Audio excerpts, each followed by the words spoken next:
कि बिहार में पिछड़े और अति पिछड़े का आरक्षण कोई नहीं छीन सकता है।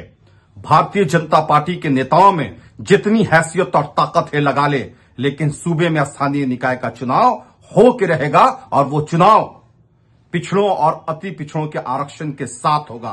किसी माय के लाल में हिम्मत नहीं है कि बिहार में पिछड़ा और अति पिछड़ा से उनका हक छीन ले और ये चुनाव स्थगित करवा दे। नमस्कार, आप देख रहे हैं न्यूज फॉर नेशन और मैं हूं सांत्वना आपके साथ। बिहार नगर निकाय के चुनाव की तारीख घोषित हो गई है, जहां ये चुनाव 2 चरणों में सबसे पहले 18 दिसंबर को और फिर 28 दिसंबर को कराए जाएंगे। इसको लेकर अब बीजेपी ने बिहार सरकार पर जहां एक तरफ हमला साधा और बीजेपी के वरिष्ठ नेता और बिहार के पूर्व उप मुख्यमंत्री सुशील कुमार मोदी ने ये साफ साफ कह दिया कि बिहार सरकार ने कोर्ट के आदेशों का उल्लंघन किया है और जल्दबाजी कर चुनाव की तारीख का ऐलान कर दिया है। साथ ही साथ रिपोर्ट को भी सार्वजनिक नहीं किया गया। सुशील कुमार मोदी के इस बयान के बाद अब महागठबंधन की तरफ से तीखी प्रतिक्रिया बीजेपी को लेकर सामने आई है, जहां हम पार्टी के प्रवक्ता दानिश रिजवान ने बीजेपी पर निशाना साधते हुए ये साफ साफ कह दिया कि चाहे कुछ भी हो जाए, अब बिहार नगर निकाय के चुनाव को कोई माई का लाल रोक नहीं सकता। ये चुनाव संपन्न होकर ही रहेंगे।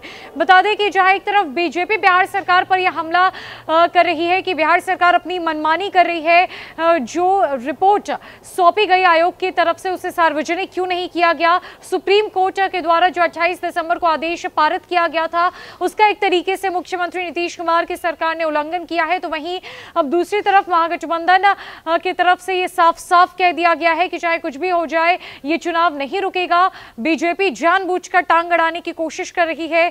बिहार में नगर निकाय चुनाव 18 और 28 दिसंबर को संपन्न होकर ही रहेंगे। सुशील कुमार मोदी ने तो यहां तक कह दिया कि एक बार फिर से इस चुनाव की तारीख टल जाएगी, लेकिन महागठबंधन पूरी तरीके से इस तौर पर मोहर लगा रही है कि इस बार तारीख बिल्कुल भी नहीं टलने वाली है। चुनाव 18 और 28 दिसंबर को ही होंगे।